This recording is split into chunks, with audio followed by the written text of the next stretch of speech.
So, hello friends, once again welcome back to your YouTube channel Sameer Bio Class for Class 8, 9th and 10th. So, in our previous video we have discussed class 9th biology chapter 4 why do we fall means हम लोग बीमार क्यों होते हैं। उसमें हम लोग introduction खत्म कर चुके थे, फिर हम लोग देख चुके थे कितना तरह का डिजीज होता है, हेल्थ किसको बोलता है वो हम लोग कवर कर चुके थे, और हम लोग देखे थे कम्युनिकेबल डिसीज और नॉन कम्युनिकेबल डिसीज किसको बोलता है। उसमें हम लोग देखे थे एक्वायर्ड और कॉन्जेनिटल डिजीज किसको बोलता है। फिर हम लोग कम्युनिकेबल में देखे थे कि किस तरह का एजेंट से हम लोग को डिजीज होता है, इन्फेक्टेड एजेंट से बैक्टीरिया, वायरस, फंगी, प्रोटोजोन, ये सब चीज को हम लोग को देखे थे। इसका हम प्लेलिस्ट बना दिए पूरा वाई डू फॉल का। आप लोग को जो जो नहीं देखे हैं शुरू से वो उसको जाके प्लेलिस्ट को जाके वहां से देख लीजिएगा। इंट्रोडक्शन वीडियो से हम प्लेलिस्ट पूरा बना दिए। तो आज हम लोग देखने वाले जो हम लोग का इन्फेक्शियस डिजीज है ना, तो वो कितना मोड ऑफ मतलब क्या कौन कौन मोड से हो सकता है, मोड ऑफ इन्फेक्शियस डिजीज किस तरह का है। तो once again welcome back to my channel. So let's start. तो mode of spread of disease कितना तरह हो सकता है, हम लोग का दो तरह का है, एक डायरेक्ट ट्रांसमिशन या फिर एक इनडायरेक्ट है। डायरेक्ट ट्रांसमिशन हमको हमको समझ में आ रहा है, डायरेक्ट किसी से हो रहा है, मतलब कि कोई कोई चीज के कांटेक्ट में आने से, कोई चीज के कांटेक्ट में आने से वो डायरेक्ट हो रहा है, वो कोई एजेंट से नहीं हो रहा है, वो डायरेक्ट कांटेक्ट से हो रहा है, वो डायरेक्ट कांटेक्ट से हो रहा है। यहाँ पे एजेंट लगेगा इसको, इनडायरेक्ट कांटेक्ट के लिए वो बिना छुए तो नहीं होगा, उसको कोई तो एजेंट होगा, कोई तो एजेंट चाहिए, कोई तो वहां से यहाँ ट्रांसमिट करने के लिए, ट्रांसमिशन करने के लिए, इसको डिजीज ट्रांसमिशन करने के लिए, इन्फेक्शियस डिजीज ट्रांसमिशन करने के लिए इसको कोई तो चाहिए इनडायरेक्ट ट्रांसमिशन में, तो उसका बात कर रहा है। तो हम लोग देखते हैं पहले अपना डायरेक्ट ट्रांसमिशन। पहला डायरेक्ट ट्रांसमिशन में क्या हो रहा है, direct contact between the infected person and healthy person, means यहाँ पे साफ साफ लिखा दिया है डायरेक्ट ट्रांसमिशन किससे किसी किसी हो सकता है। या तो direct contact with infected person, जिसको एक एक ऐसा पर्सन है जिसको एक डिजीज है, ठीक है, और एक ऐसा पर्सन है वो हेल्दी है, अगर वो उसके कांटेक्ट में आएगा, अगर वो उसको छुएगा, मतलब वो उसको टच करेगा, या उसको कोई भी कांटेक्ट सेक्सुअली कांटेक्ट में आएगा, कोई भी तरह का कांटेक्ट में आएगा, तो उसको डिजीज हो सकता है कि नहीं हो सकता है। तो यही पे यहाँ पे यही बोला गया, direct contact between the infected person, between the infected person and the healthy person. एक स्वस्थ व्यक्ति और एक बीमारित व्यक्ति के बीच में जब कॉन्टेक्ट बनता है, या फिर एक बीमारित व्यक्ति और एक स्वस्थ व्यक्ति के बीच में जब कॉन्टेक्ट बनता है, तभी ये डायरेक्ट ट्रांसमिशन का एक टाइप हो सकता है। तो ये किस तरह का हो सकता है, पहला तो हम लोग का स्किन टच हो सकता है। अगर किसी आदमी को स्मॉल पॉक्स है और चिकन पॉक्स है, क्या बोले, अगर किसी आदमी को स्मॉल पॉक्स है या फिर चिकन पॉक्स है, small pox and small pox and chicken pox, ये किस टाइप का, हमारा स्किन बाय स्किन, ये हमारा बाय स्किन। पहला डायरेक्ट कांटेक्ट जो हम लोग हो सकता है कोई भी इन्फेक्टेड पर्सन या फिर हेल्दी पर्सन से, तो वो इन स्किन से हो सकता है। स्किन से कैसे होगा, अगर किसी को स्मॉल पॉक्स होगा, आप देखिए किसी पर्सन को, जहाँ स्मॉल पॉक्स एक होता है क्या, आपका पूरा शरीर में एक छोटा छोटा दाना हो जाएगा, छोटा छोटा फ्लूइड भर जाएगा, आपके आपके आपके स्किन के ऊपर में छोटा छोटा फ्लूइड भर जाएगा। अगर वो कोई पर्सन पे इन्फेक्टेड हो जाए, मतलब कोई पर्सन उस पे कांटेक्ट, डायरेक्ट कांटेक्ट के ट्रांसमिशन में आ गया वो पर्सन पे, तो उसको क्या हो सकता है, स्मॉल पॉक्स या फिर चिकन पॉक्स हो सकता है, वो उस पर्सन इन्फेक्टेड पर्सन से एक हेल्दी पर्सन को। तो ये तो हम लोग आपको क्लियर हो गया डायरेक्ट कांटेक्ट वाला। अब इसमें और एक आता है, डायरेक्ट कांटेक्ट में इन्फेक्टेड से हेल्दी पर्सन, एक और आता है जो हमारा एसटीडी है। एसटीडी का फुल फॉर्म आपको हम पिछले क्लास में ये बताए थे, क्या होता है, सेक्सुअल ट्रांसमिटेड डिजीज। किसी किसी सेक्सुअल ट्रांसमिटेड डिजीज से भी हो सकता है हमारा डायरेक्ट एसटीडी। एसटीडीज क्या होता है, हमारा sexual transmitted disease.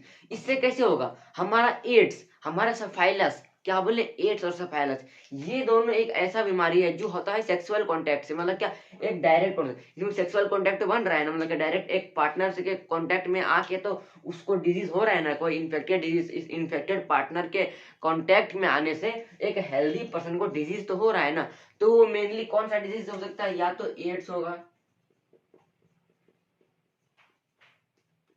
And syphilis होगा, ये दोनों से हमारा सेक्सुअल कांटेक्ट और डायरेक्ट कांटेक्ट भी जिसको बोल सकते हैं वो हो सकता है हमारा किससे, एड्स से पहले से। और एक बात बताना चाहते हैं आपको, एड्स का जो है ना, एक एड्स का एक पूरा अलग टॉपिक हम लाएंगे उसको, एड्स का फुल फॉर्म क्या होता है, एड्स किससे होता है, एचआईवी वायरस किसको बोलता है, एड्स काउज कैसे होता है, एड्स को प्रिवेंट कैसे किया जाता है, इसके लिए हम लोग अलग लेक्चर लाएंगे। क्या इसके लिए हम लोग क्या लाएंगे, अलग लेक्चर। तो इसको हम लोग और डिटेल में हम लोग का अगला लेक्चर में उसको डिस्कस करेंगे। तो सबसे पहले हम लोग का डायरेक्ट कॉन्टेक्ट हो गया। अब ड्रॉपलेट इन्फेक्शन, ड्रॉपलेट इन्फेक्शन है क्या, अगर मान के चलिए आपके सामने कोई मतलब कि ह्यूमन बींग या फिर कोई भी व्यक्ति खड़ा है, ठीक है, अगर वो स्नीजिंग करता है, फिर छींकता है या फिर कफ करता है, तो उसके माउथ या फिर उसके नोज से एक ड्रॉपलेट निकलता है कि नहीं। अगर कोई छींकता होगा तो ड्रॉपलेट के फॉर्म में म्यूकस निकलता होगा। वो अगर आपके कांटेक्ट में आ गया, आपके आप जो आप इसको एक मेनली एयरबॉर्न ही बोला जाता है, पर ये एयरबॉर्न इनडायरेक्ट आता है, तो यहाँ पे इसको एयरबॉर्न भी आप बोल सकते हैं, फिर नहीं बोल सकते। ड्रॉपलेट इन्फेक्शन, अगर वो इन्फेक्टेड पर्सन जहाँ मतलब क्या इनफैक्ट वो आदमी को कॉमन कोल्ड है या फिर इन्फ्लुएंजा है, वो आदमी को टीबी है, अगर वो खांसता है फिर स्नीजिंग करता है, अगर वो खांसता है फिर छींकता है, तो वो ड्रॉपलेट अगर आपके बॉडी के अंदर चले जाएगा तो वो बीमारी आपको भी हो सकता है। क्या बोले, अगर वो आदमी खांसता है छींकता है आपके कांटेक्ट में आने से, आपके सामने आने से, तो अगर वो कांटेक्ट में आपके आ गया और वो छींका और या फिर खांसा, तो उस ड्रॉपलेट जो निकलेगा, उसका नाक से जो म्यूकस है फिर मुंह से जो इन्फेक्टेड निकलेगा, इसको जो कोई कोई कॉमन कोल्ड होगा, इन्फ्लुएंजा होगा, या फिर उसको कोई भी तरह का वायरस वायरस जो टीबी होगा उसको, तो अगर वो उस कांटेक्ट में आ गया, आपके कांटेक्ट में आ गया, तो आपको वो ही बीमारी हो सकता है, वो बीमारी आपको भी होना तो होना ही। इसीलिए बोलते हैं क्या, या तो आप लोग जब स्नीजिंग करते हैं फिर कफिंग मतलब कफ करते हैं, खांसते हैं, या तो रुमाल अपने मुंह पे ले लीजिए या तो अपने हैंड को ले लीजिए। अगर हैंड लेते हैं उसके बाद भी आपको क्या करना है, हैंड वॉश कर लेना है, नहीं तो फिर आप किसी और आदमी के कांटेक्ट में हैंड से कीजिएगा तो उससे भी आपको हो सकता है क्या, बीमारी उस आदमी को हो सकता है, फिर वो आदमी अपना हाथ से या फिर अपना नोज को पोछेगा या तो अपना कोई भी खाना खाएगा तो उसको भी कोई बीमारी हो सकता है। यहाँ पे देख रहे हैं कितना कनेक्शन हो रहा है। अगर वो ड्रॉपलेट इन्फेक्शन किसी हेल्दी पर्सन के अंदर गया और वो अगर वो फिर उसको हुआ और फिर वो चिक्का हाथ लगाया, कोई और पर्सन आया उससे हैंड शेक किया, फिर वो आदमी को भी हो सकता है। ऐसे करके बहुत आदमी को हो सकता है। इसी तरह तो हमारा कोविड-19 फैला था, किस तरह हम लोग का इसी तरह कोविड-19 भी फैला था, एक वायरस जो था हमारा। तो ये तो हम हो गया ड्रॉपलेट इन्फेक्शन। इसमें कौन कौन सी बीमारी हो सकता है, हमारा टीबी हो सकता है, ट्यूबरकुलोसिस, कॉमन कोल्ड, या तो इन्फ्लुएंजा हो सकता है। ये है हमारा ड्रॉपलेट इन्फेक्शन। किससे किससे हो सकता है, या तो स्नीजिंग से हो सकता है, किससे किससे हो सकता है, स्नीजिंग से हो सकता है,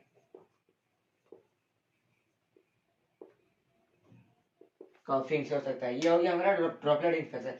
अब बात करते हैं एनिमल बाइट। एनिमल बाइट में डायरेक्ट कॉन्टेक्ट हो रहा है, क्यों, जैसे देखिए कोई एनिमल आपको बाइट कर रहा है तो वो डायरेक्ट कॉन्टेक्ट ला रहा है कि नहीं, अपना वो तीर डायरेक्ट कॉन्टेक्ट किसी आदमी के ला रहा है, वहां पे कोई एजेंट लग रहा है उसको, कोई मतलब क्या कोई एजेंट लग रहा है, कोई वेक्टर लग रहा है उसको कि हाँ तुम जा उसको, वो मॉस्किटो वहां से यहाँ से लेके गया बीमारी, फिर उसको दूसरे पर्सन में भेजा, नहीं, उसके पास खुद एक बीमारी है। एक एनिमल के पास एक खुद बीमारी आता है, मेनली वाइल्ड एनिमल। जैसे आप एक ले लीजिए एग्जांपल में डॉग्स, डॉग में ना, डॉग के सलाइवा में एक बहुत खतरनाक बीमारी होता है जो होता है रेबीज।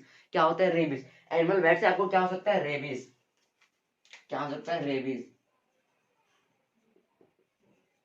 रेबीज मेनली बाइटिंग मतलब क्या, रेबीज मेनली होता है आपका जब कोई भी इन्फेक्टेड डॉग, कोई भी इन्फेक्टेड डॉग अगर आपको काटता है, अगर आपको कोई भी इन्फेक्टेड डॉग काटता है तो वो रेबीज आपको हो सकता है, वो रेबीज वायरस आपको हो सकता है, क्योंकि वो उसके सलाइवा में मौजूद है। जब वो आपको काटेगा तो उसका जो सलाइवा, उसका जो तीत के नीचे सलाइवा जो होगा ना, वो आपके मसल्स के अंदर चले जाएगा और वहां पे जाके वो एंजाइम रिलीज करेगा, वो वायरस रेबीज, वो एंजाइम टॉक्सिन सिक्रेशन करेगा वो वायरस। इसके वजह से जो रेबीज रेबीज जो होगा ये किससे होता है, मेनली डॉग से।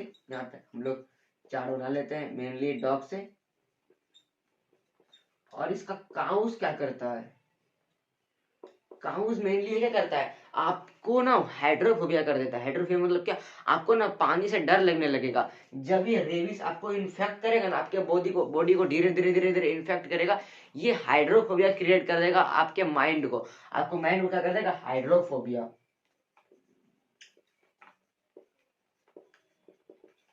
Hydrophobia mainly fear of water होता है। मतलब जैसे आपको मतलब कि ये रेबीज काटेगा, उसके थोड़े देर बाद फिर कुछ दिनों के बाद आपको जब ये रेबीज काटेगा तो वो टॉक्सिन सिक्रेशन रिलीज करना स्टार्ट कर देगा आपके मसल्स में। फिर आपको ना पानी से डर लगने लगेगा, आपको हाइड्रोफोबिया हो जाएगा। क्या हो जाएगा, हाइड्रोफोबिया। ये मेनली ना या तो वाइल्ड डॉग्स में दिखाया जाता है, या तो वो अगर आप क्या कहता है कोई डॉग पालते हैं तो उसको मतलब कि टाइमली टाइमली आपका वैक्सीनेशन क्यों क्यों कराया है बोला जाता है। अगर या फिर कोई भी डॉग काट लेगा तो आप लोगों को क्यों इंजेक्शन दिलाया जाता है, क्योंकि वो रेबीज बीमारी आपको नहीं हो। क्यों, वो रेबीज वायरस आपको नहीं हो, आपके बॉडी को इन्फेक्ट नहीं करे, आपको हाइड्रोफोबिया नहीं बनाए, आपको फियर ऑफ वाटर नहीं लाए। इसीलिए हम लोग को या तो जब कोई डॉग काटे तो हमको रेबीज का वैक्सीन लेना चाहिए। किसका वैक्सीन लेना चाहिए, या तो रेबीज का वैक्सीन लेना चाहिए। तो ये होता है हमारा क्या कहता है, एनिमल बाइट। अब बात करते हैं हम लोग थ्रू प्लैंकेटल ट्रांसमिशन। थ्रू प्लैंकेटल ट्रांसमिशन, अब आप लोग बोलिएगा प्लैंकेटल क्या होता है। प्लैंकेटल ना मेनली जब जब कोई मदर प्रेग्नेंट होती है तो एक फ्यूटस जो बनता है हमारा, एक बेबी जो बनता है, उसको नरिश करने के लिए एक प्लैंकेटल बनाया जाता है, जिसको उससे जो मदर जो फूड इंटेक करती है उसको उससे सारा न्यूट्रिशन मिलता है। वो प्लैंकेटल के द्वारा उसको सारा न्यूट्रिशन मिलता है। अगर कोई मदर HIV पॉजिटिव है, क्या बोले, अगर कोई मदर HIV पॉजिटिव है या कोई मदर को एड्स है, ठीक है, तो वो चांस है कि वो मेनली चांस है कि वो उस फ्यूटस का भी हो सकता है। मतलब फ्यूटस एक होता है बेबी का पहला स्टेज, जो फ्यूटस के बाद एम्ब्रियो बनता है, उसका जो स्टेज बनता है उसका हम लोग पढ़ेगा बाद में। यहाँ पे हमको सिर्फ आपको बताना है यहाँ पे एग्जांपल के तौर में। तो प्लैंकेटल को जो नरिश करता है, अगर वो ह्यूमन को वो वुमेन को अगर वो वुमेन को HIV वायरस है, HIV पॉजिटिव है, तो मेनली वो उस बेबी को भी, उस फ्यूटस को भी हो सकता है हमारा क्या, HIV, या तो उसको एड्स होता है या फिर HIV हो सकता है। किसको, बेबी को हो सकता है। तो ये भी हमारा एक तरह का सेक्सुअल मतलब क्या, सेक्सुअल ट्रांसमिटेड नहीं है, मतलब क्या प्लैंकेटल के द्वारा ही होता है। मतलब क्या जो नरिश करता है जिससे एक बेबी को, उसके द्वारा होता है। इसको HIV पॉजिटिव जब कोई मदर होगी तो वो बेबी को भी जान मतलब क्या जान का खतरा रहता है कि उसको भी HIV पॉजिटिव हो सकता है। तो ये है हमारा डायरेक्ट कॉन्टेक्ट, क्या कहता है, डायरेक्ट कॉन्टेक्ट, और हमारा ड्रॉपलेट इन्फेक्शन और एनिमल बाइट और थ्रू प्लैंकेटल ट्रांसमिशन। तो ये हो गया हमारा डायरेक्ट ट्रांसमिशन, जो हमारा कोई भी डायरेक्ट कांटेक्ट में आने से बिना कोई इन्फेक्शियस, बिना कोई एजेंट से, मतलब बिना कोई इंटरमीडिएट एजेंट के द्वारा हमारा ये डायरेक्ट ट्रांसमिशन हो सकता है। अब बात करते हैं इंटरमीडिएट एजेंट, जिसमें कोई एजेंट लग रहा है, किसमें कोई कोई मतलब कोई किसी के मदद से उसको डिजीज हो रहा है, किसी की मदद से उसको डिजीज हो रहा है। तो सबसे पहले हमारा मेनली वेक्टर। वेक्टर एक ऐसा ऐसा ऐसा ऑर्गेनिज्म होता है, वेक्टर से, जो एक इन्फेक्टेड पर्सन से डिजीज लेकर एक हेल्दी पर्सन को लेता है, एक इन्फेक्टेड पर्सन से डिजीज लेकर एक हेल्दी पर्सन को ले सकता है। मेनली आपका क्या क्या हो गया, मॉस्किटो, आपका फ्लाइज, हाउस फ्लाई, आपका कॉकरोच, ये आपको क्या कहता है, एक तरह का ये वेक्टर है। मॉस्किटो से मेनली आपको कौन सा डिजीज हो सकता है, या तो आपको क्या कहता है मॉस्किटो, अगर वो फीमेल एनीफोला मॉस्किटो हो, क्या हो बोले, अगर वो फीमेल एनीफोला मॉस्किटो हो तो मलेरिया कॉज करेगा। क्या करेगा, अगर female,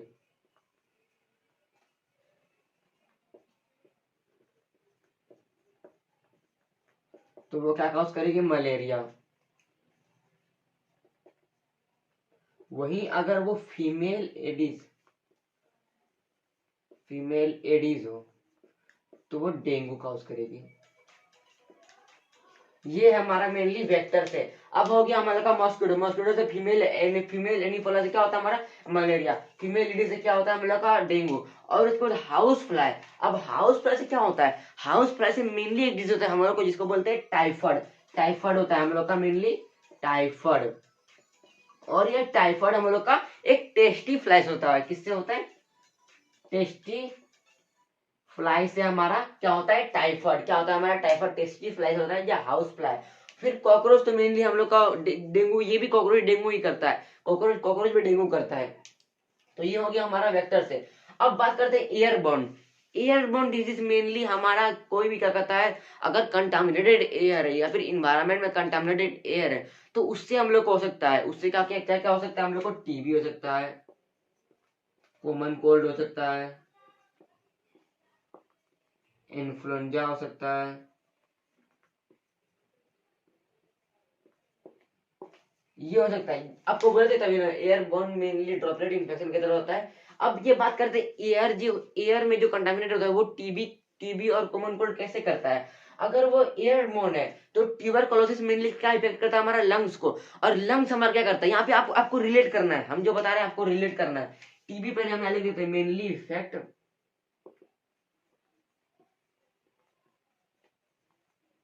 affected our lungs.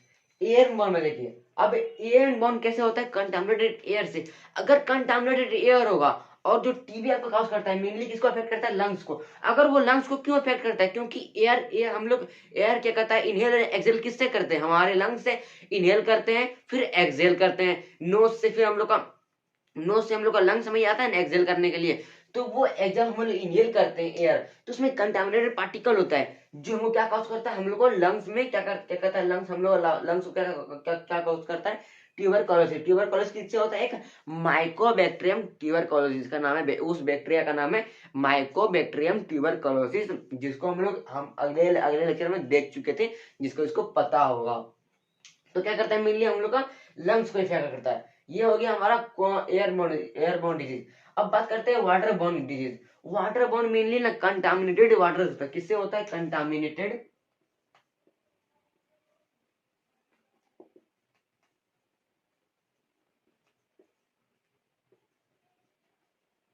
Contaminated water से होता है। अब कंटामिनेटेड वाटर से कैसे होगा, अगर कोई भी आप लोग गांव का एरिया देखेंगे या फिर जहाँ लो पॉवर्टी है, क्या बोले, जहाँ ज्यादा गरीबी है या फिर लो पॉवर्टी, या अच्छा ड्रेनेज सिस्टम नहीं है, अच्छा क्या कहता है गार्बेज सिस्टम नहीं है, वहां देखिएगा, नदी किनारे में देखिएगा, अगर किसी के घर में बाथरूम अच्छा से नहीं होगा तो वो खुले में जाता है, तो उससे क्या होता है, वहां पे जो वो करता है तो वो फिर कंटामिनेटेड, जो उसका क्या कहता है एक्सक्रीजन जो होता है, एक ह्यूमन का एक्सक्रीशन होता है, फिर इंजेक्शन जो हम लोग होता है, एक्सक्रीशन जो हम लोग करते हैं, क्या कहता है कोई विलेजर जो करता है मेनली नदी या फिर रिवर के किनारे, वहां से अगर कोई पानी पीता है उसका, फिर वो पानी पे टच में आता है या फिर वो पानी से स्नान करता है, फिर कुछ भी करता है, बात करता है, तो उसको मेनली हो सकता है water borne disease. Water borne disease में मेनली आपका सबसे कॉमन कोलेरा है। क्या हमारा सबसे कॉमन कोलेरा, कोलेरा मेनली एक कहता है बैक्टीरिया से होता है। तो ये हमारा वाटर बोर्न डिजीज, ये मेनली कहाँ पे होता है हमारा, क्या कहता है कोलेरा कहाँ पे होता है, लो पॉवर्टी एरिया, लो पॉवर्टी एरिया, या फिर आप बोल सकते हैं विलेज में, ठीक है। तो ये होता है, और मेनली एक एक इसका एक मतलब क्या, एक काम मतलब क्या, लो इकोनॉमी फिर लो इनकम से भी सकता है। इसलिए आपको घर में बोला जाता है कि क्या वाटर का क्या वाटर को बॉयल करके पीना चाहिए, क्योंकि जब जब आप वाटर को बॉयल करते हो उसमें जितना भी बैक्टीरिया फिर जितना भी को भी क्या कहता है माइक्रो ऑर्गेनिज्म होता हो, तो वो उस टेम्परेचर से ज्यादा सह नहीं पाता है, इसलिए वो डिस्ट्रॉय हो जाता है। इसलिए हम लोग को बोला जाता है कि वाटर को बॉयल करके पीना चाहिए, तो जो सारे जम्स को मार देता है। तो हो गया हमारा वाटर बोर्न डिजीज। अब ऑब्जेक्ट बोर्न, ये होता है हमारा एयरबोर्न एयर से, वाटर बोर्न वाटर से। अब ऑब्जेक्ट बोर्न क्या होता है, अगर आपका कोई हैंकी है, ठीक है, आपको यहाँ पे बताया था क्या नहीं, अगर वो हैंकी कोई आपका यूज कर लिया, आप जो स्नीजिंग किए थे, फिर वो कोई और पर्सन यूज कर लिया, तो उसको हो सकता है कि नहीं बीमारी, वो वही है। अगर कोई डोर हैंड आपको, अगर किसी आदमी को कॉमन कोल्ड हो, वो ऐसे करके स्नीजिंग कर लिया, फिर वो डोर का हैंडल पकड़ा, फिर कोई और पर्सन उसको आया, फिर वो पकड़ा, फिर अपना नाक मतलब क्या साफ किया, तो उसको भी हो सकता है कॉमन कोल्ड, क्या उसको भी कॉमन कोल्ड हो सकता है, उसको ऑब्जेक्ट बॉर्न डिजीज से। तो ये हमारा mode of speed of infection disease complete हो गया। अगले लेक्चर में हम लोग बात करेंगे एड्स क्या होता है, एड्स का मतलब क्या, कैसे प्रिवेंट किया जाता है, एड्स कैसे काउंट होता है, एड्स मतलब क्या HIV वायरस कैसे होता है, एड्स और HIV वायरस डिफरेंस कैसे होता है, तो इसको डिस्कस करने वाले। और हम लोग एक नया बैच अपना लॉन्च करने वाले हैं जो क्लास 10th का बायोलॉजी का बैच हम लोग स्टार्ट करने वाले हैं। जो हम लोग का पहला चैप्टर है ना लाइफ प्रोसेस, उसको डिस्कस करने वाले। ये 8th वाला खत्म हो जाएगा और एक हम लोग का लेक्चर बचेगा why do we fall in में। क्या बचेगा हम लोग का? Prevention and treatment. Prevention and treatment and principle, उसको कंप्लीट करके हम लोग फटाक से अपना क्लास 10th का बैच, क्लास 10th का कोर्स जल्दी से स्टार्ट करेंगे। लाइफ प्रोसेस पहला चैप्टर हम लोग डिस्कस करेंगे।